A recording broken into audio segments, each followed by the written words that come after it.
السلام علیکم ورحمۃ اللہ۔ ویلکم ٹو محمدی آفیشیل چینل۔ فرماتے ہیں کہ حضرت علی رضی اللہ تعالیٰ عنہ نے ظہر کی نماز پڑھی،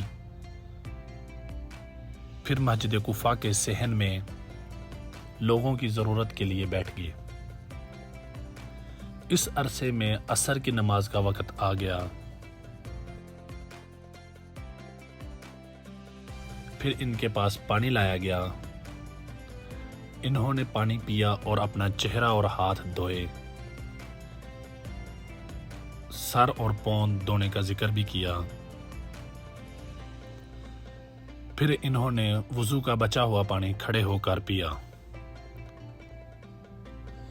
اس کے بعد کہا کہ کچھ لوگ کھڑے ہو کر پانی پینے کو برا سمجھتے ہیں، حالانکہ نبی کریم صلی اللہ علیہ وسلم نے یوں ہی کیا تھا جس طرح میں نے کیا، وضو کا پانی کھڑے ہو کر پیا۔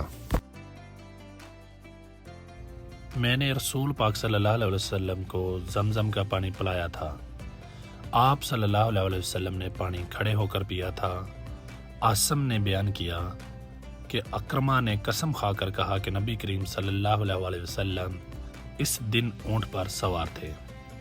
صحیح بخاری حدیث نمبر 1637۔